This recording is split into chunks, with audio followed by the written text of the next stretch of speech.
I have a confession to make this morning. It's a humorous confession. God has a big butt. Only one person left. Really. Some of you might be thinking, okay, we're calling the bishop tomorrow. But before you do, just hear me out. Because I'm not talking about anatomy. I'm talking about grammar. In Romans 3:21, and I invite you even to look over at it in your bulletin, Paul says, "But now, apart from the law, the righteousness of God has been disclosed and is attested by the law and the prophets, the righteousness of God through the faith of Jesus Christ for all who believe." That, my friends, is a very big but. After 3 chapters, nearly 3, at least 2.5 or so, Paul has been going on in the book of Romans about how all people have sinned and fallen short of the glory of God. He starts out in chapter 1 with all the Gentiles, the Roman people. And he tells all of them about this behavior and that behavior. He lists them, all these things that they have fallen short of the glory of God and are unworthy of the kingdom of heaven. And then just so to be sure that his companions in the Jewish faith don't think he's simply pointing fingers at those who are other, in chapter 2, he turns on them.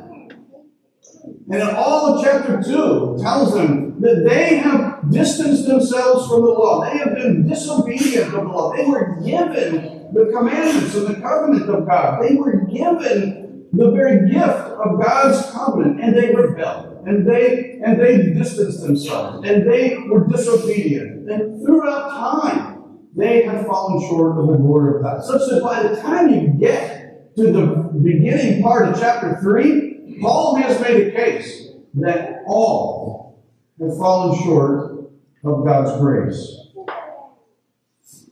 And then you come to verse 21.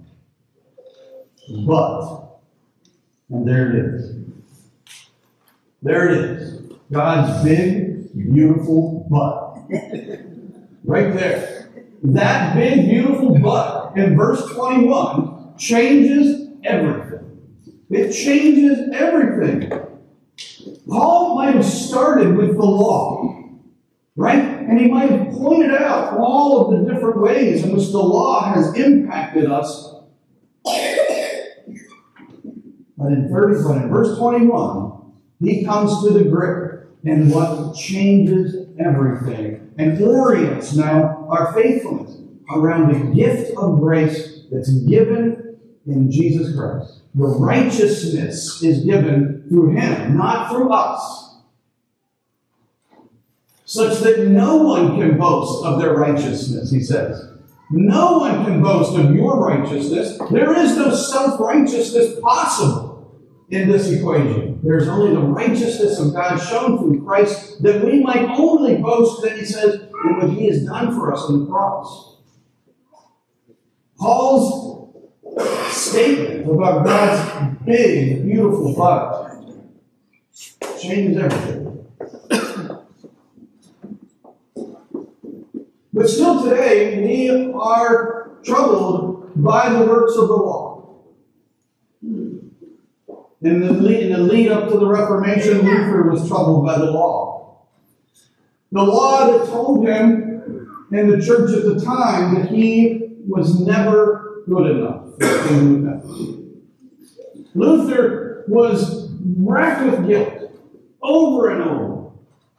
Luther, in a fit one night, convinced that the storm raging around him was his destiny to cast him off into the abyss. He bowed down and prayed to God, saying, "If you save me, I'll become a monk." And the storm went away, and Luther joined a local monastery and became a monk.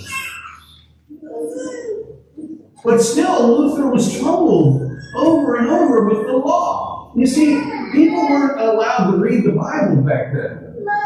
The Bible that was there was written in Latin, and you didn't have, at the time, the printing press was yet to really take hold and reprint the Bible. That came very shortly thereafter, but at the time, you had to learn the language of Latin, which meant you had to be either wealthy or royal or privileged in some sort of way. So when you became a monk, you learned Latin so you could read the Bible. Luther began reading the Bible. And still he was troubled with the law, weighing upon him, telling him he's still not good enough, he's still not good enough. He went to Rome. He did all kinds of trips to try to assuage his guilt and his frustration, and nothing worked. He was still not good enough. And he kept working within the ranks of the monastery. He moved from a basic monk to someone who was now, he got a degree and was a professor of theology and specifically the Old Testament. But it wasn't the Old Testament that gave him sort of this epiphany. It was the New Testament. It was that lesson from Romans that we're reading today that opened up the mind and the heart of Luther. When he read that line, verse 21, it exploded within his mind that it's not by his work that he gets out from underneath the pressures of his sin. It's not by his work that he assuages the sense of guilt. No. It's by the work of Christ. The righteousness of God attested through Christ. That was the breakthrough for Luther. That was the big but that said no, God's no, to all of that pain and suffering and all of those feelings of inadequacy that Luther went through.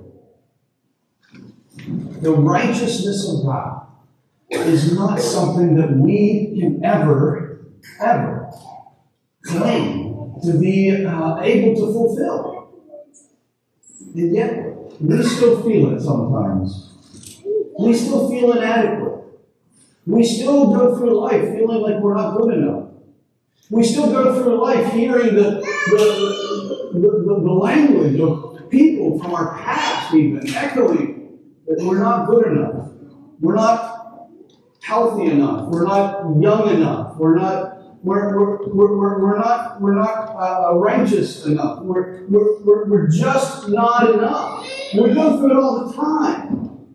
We fill our heart and our soul with this frustration, trying to assuage it in so many different ways.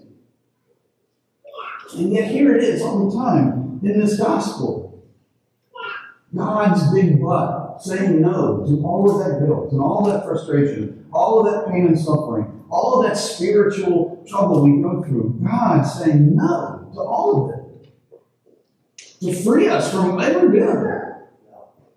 And say, you are mine. And I love you as you are. That is a very powerfully big, beautiful but. That's the gospel. Jesus came to this world to show us that gospel, to reveal it to us.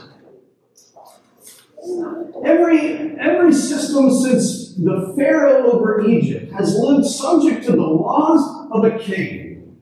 Every system, every organization, every nation has placed their hope and their future in the will of some sort of king.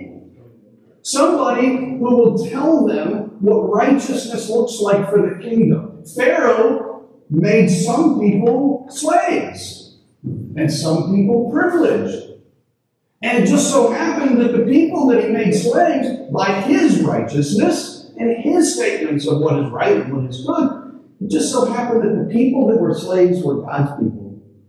And they raised up, and God brought them out with Moses, only later on to be enslaved themselves by more kings that they put in front of themselves.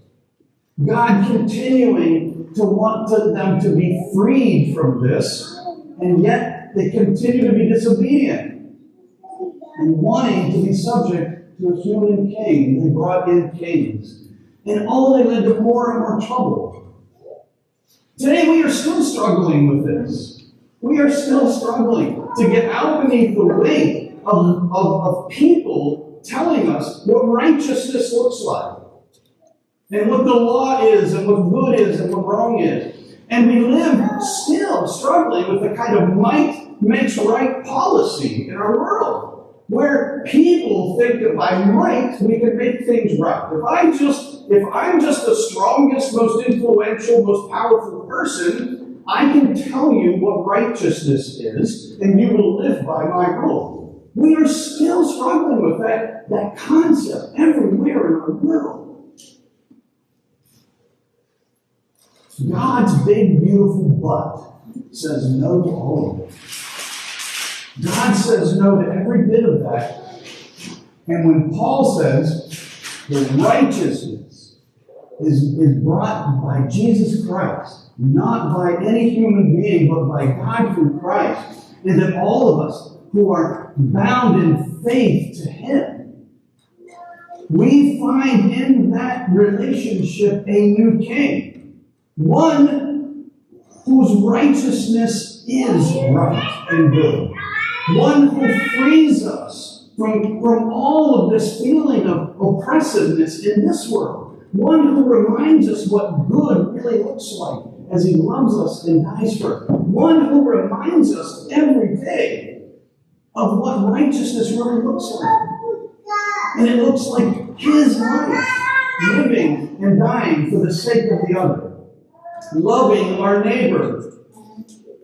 You see, in our world, I know we live with this sort of internal sort of feeling sometimes that we're not enough. I heard just the other day, someone say to me in an invitation about our church that our church is not young enough for them. And I couldn't help. I respect that opinion, but at the same time, that is the law, trying to tell us that there's some model out there that tells us what right is, what good is. No. See, the big, beautiful but that Paul reminds us of God's grace and mercy is the but that says no to that. It says there is no such thing as those kinds of limitations. The King of the kingdom of heaven comes to us, and His law is love. His law is love for us and love for our neighbors. And in that relationship, we find goodness that rises above this world. We find freedom from our heart and our soul to be people who live according to this law and according to this goodness, not to be held captive by all of those feelings, those oppressive feelings of never being enough. Luther rediscovered and wrote down the 95 Theses, tacked it on the door, and we have this legacy as Lutherans today to carry it forward. And so, my friends, yes, indeed, God has a big, beautiful butt. And thank God He does. Because by God giving to us the love of Christ and showing us the way of righteousness through faith, not through works, we are free from ever feeling like we're not enough, like we're not good enough, like there's something wrong with us. We are free from that because we are loved. We are loved and free to be the people God has called us to be. Free to be the people that God has made and brought us into this earth to be. We are free by the gospel of Jesus Christ from the laws telling us that we are not enough. Friends, church, here, beloved church, you are more than enough. Not because of things you do, or the programs we have, or the type of building we have, or the type of leadership we have. You are more than enough. Because the gospel of Jesus Christ has been given to you freely and is destined for the kingdom of heaven. That is the big but that says no to this world's oppressive ways and says yes to you and to me, because we are free by the love of Christ. That's what the Reformation was all about. That's why Luther was willing to die for it. He was not going to give that up. And that's why the Reformation started, because of that kind of passion. May that passion live again within us, continue on, and allow it to shape and change the church of today for the sake of that message. Share it with the whole world. I'm a little desperate to hear it.